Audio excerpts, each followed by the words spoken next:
यहाँ पहले हम एप्लीकेशन ऑफ गॉस लॉ पढ़ने से पहले चार्जेस का जरा डिस्ट्रीब्यूशन पढ़ लेते हैं। तो हेडिंग डाल लीजिए डिस्ट्रीब्यूशन ऑफ चार्ज। अगली हेडिंग है हमारी distribution of charge.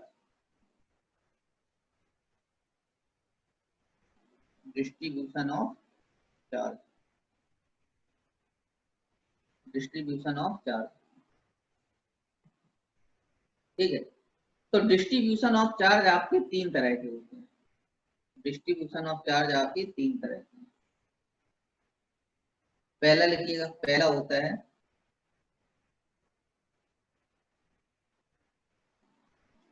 Linear charge distribution. Linear charge distribution. और दूसरा होता है एरियल चार्ज डिस्ट्रीब्यूशन।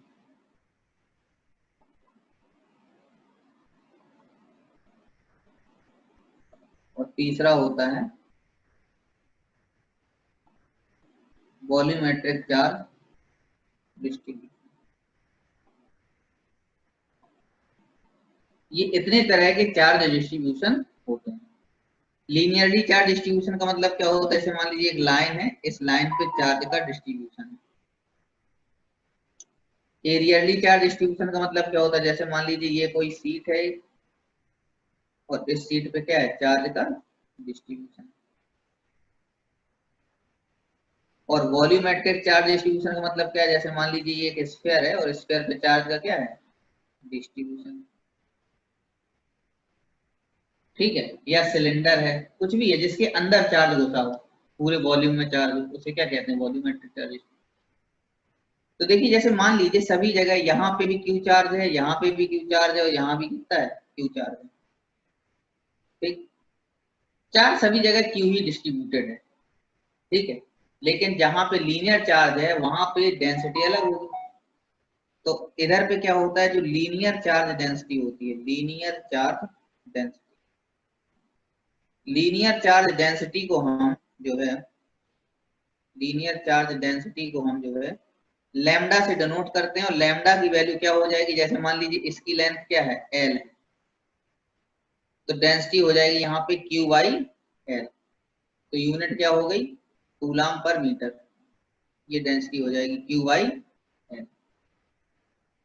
अगर हम बात करें कि एरियल चार्ज डेंसिटी क्या होगी, एरियल चार्ज डेंसिटी क्या होगी, तो एरियल चार्ज डेंसिटी को हम सिग्मा से डिनोट करते हैं। किससे डिनोट करते हैं? सिग्मा से।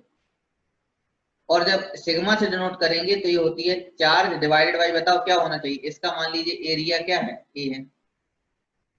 बताओ एरियल चार्ज डेंसिटी क्या होनी चाहिए? क्यू अपॉन ए होनी चाहिए।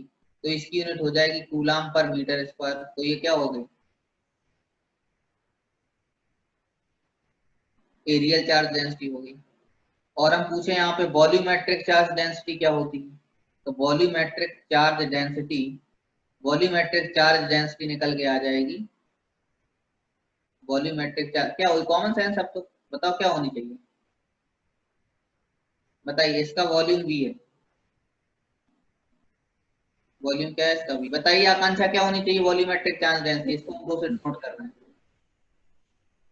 सर क्यू बाई वी हो जाएगा, भाई भी हो जाएगा। तो इसकी यूनिट क्या हो जाएगी? कूलाम पर मीटर क्यूब हो जाएगी, ठीक है। इसको नोट करिए जरा। एक बात ध्यान रखिएगा कि अगर कोई वॉल्यूम की बॉडी है तो अगर वो जो है कंडक्टर है तो कंडक्टर में हमेशा सरफेस पे ही रहेगा, भले वो सॉलिड हो, भले क्या हो? सॉलिड हो, ठीक। हॉलो होगा तो होगा ही सरफेस पे, तो कॉमन सेंस वाली बात है। अंदर कहाँ? हवा में रहेगा चार्ज?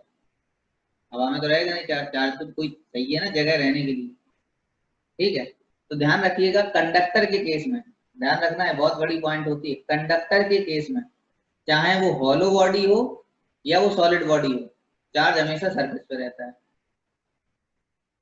लेकिन अगर वो कंडक्टर नहीं है, ठीक है, नॉन कंडक्टिंग है, तो चार्ज कहाँ रहेगा? उसके अंदर भी रहेगा। ध्यान रखिए।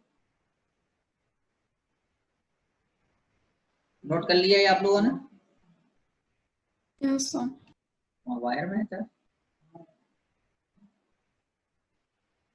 अब देखिए यहाँ पे, अब अगर मैं बात करूं यहाँ पे चार्ज क्या होगा, तो आप कहोगे लैम्डा इंटू एल, मतलब लैम्डा मल्टीप्लाई किसके साथ कर दिया, एल के साथ कर दिया। यहाँ पे क्या हो जाएगा, Q equal to sigma into A, यहाँ पे Q कितना हो जाएगा, सिग्मा इंटू बी हो जाएगा, रो इंटू बी हो जाएगा। तो यहाँ पे एक चीज और कह सकते हैं, यहाँ ध्यान दीजिएगा, जैसे मान लो कभी कभी क्या होता है, एक यूनिफॉर्मली चार्ज डिस्ट्रीब्यूशन होता है और एक non uniform charge distribution. Uniform का मतलब क्या होता है कि जैसे मान लीजिए 1 सेंटीमीटर में 10 कूलाम चार्ज है, तो अगले 1 सेंटीमीटर में भी कितना हो, 10 कूलाम चार्ज है, मतलब 10 कूलाम चार्ज है। यानी कि क्या कुल मिला के लेंथ वाइज चार्ज बदल नहीं रहा, ठीक है। लेकिन ऐसा हो कि पहले 1 सेंटीमीटर में 10 कूलाम, अगले 10 सेंटीमीटर में 100 कूलाम, अगले 10 सेंटीमीटर में 150 कूलाम, अगले 10 सेंटीमीटर में 80 कूलाम। अब वो क्या है, वो वेरिएबल हो गया, वो फिर यूनिफॉर्म चार्ज डिस्ट्रीब्यूशन नहीं रहा, वो कैसा चार्ज डिस्ट्रीब्यूशन हो गया, वेरिएबल चार्ज डिस्ट्रीब्यूशन हो गया, ठीक है। तो ये जितने भी फॉर्मूले लिखे हुए हैं, ये फॉर्मूले हम यूनिफॉर्म चार्ज डिस्ट्रीब्यूशन के लिए, चार्ज निकालने के लिए बिल्कुल डायरेक्ट लगा सकते हैं, डायरेक्ट लगा सकते हैं। कैसे, जैसे हमने एक एग्जांपल दिया, मैंने कहा कि a rod is uniformly charge distributed and having linear charge density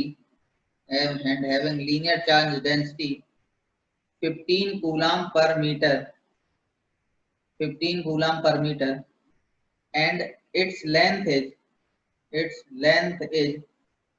20 meter, then find charge, then find total charge, then find total charge। और आपसे कहा गया है कि टोटल चार्ज बताइए, तो सबसे पहली चीज लैम्डा क्या दिया होगा, 15 कूलाम पर मीटर, लैम्डा क्या हो गया, 15 कूलाम पर मीटर हो गया। यहाँ पे जो लेंथ हो गई कितनी हो गई, 20 मीटर, और यूनिफॉर्मली चार्ज डिस्ट्रीब्यूटेड है, कैसा है, यूनिफॉर्मली चार्ज डिस्ट्रीब्यूटेड है।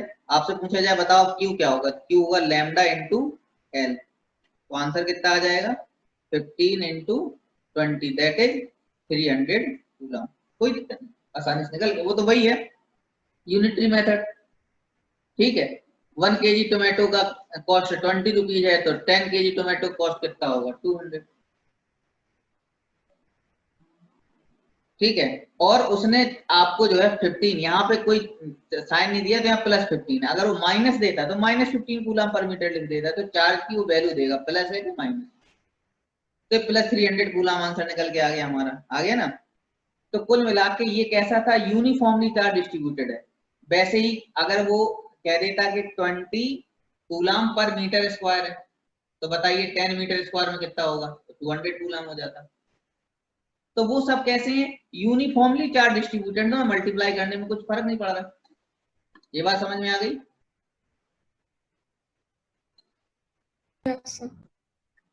इसको नोट कर लीजिए फटाफट, फिर इसी के आगे आते हैं।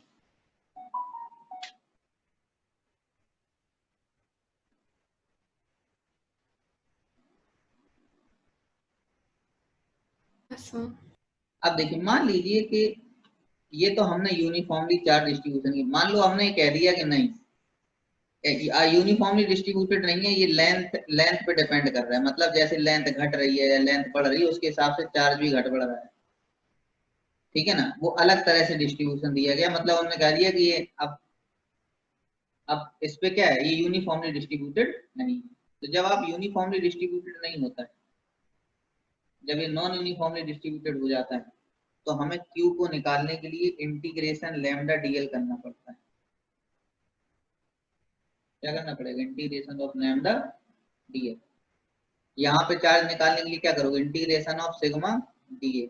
यहाँ पे चार्ज निकालने के लिए क्या करोगे, इंटीग्रेशन ऑफ रो डीवी। ये हमने एरिया पे डी और लेंथ पे डीएल क्यों लगाया हुआ है, वो रीजन इस बात का है क्योंकि लेंथ पे क्या कर रहा है, आपका चार्ज डिपेंड कर रहा है, ठीक है।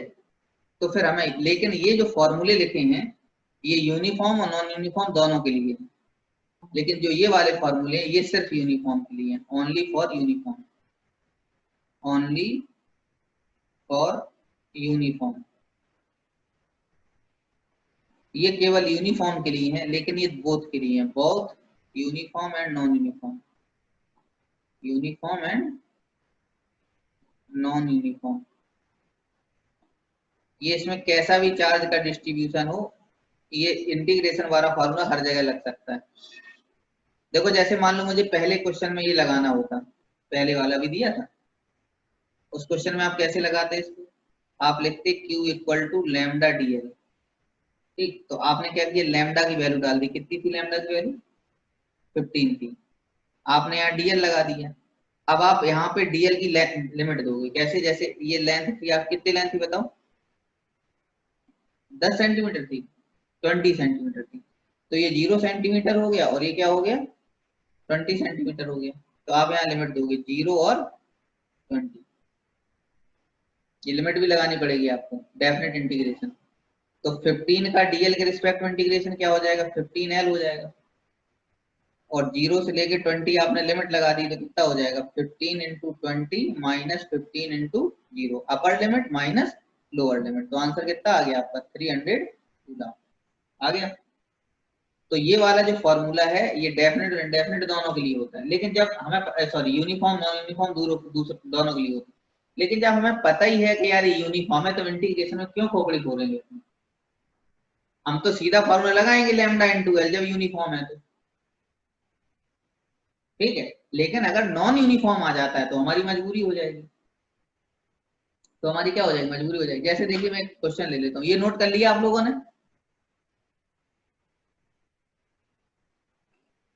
यस अब देखिए जैसे मान लीजिए कि यहाँ पे क्या हुआ कि एक क्वेश्चन नॉन यूनिफॉर्म का, वैसे नॉन यूनिफॉर्म क्वेश्चन नहीं पूछते हैं वो लगभग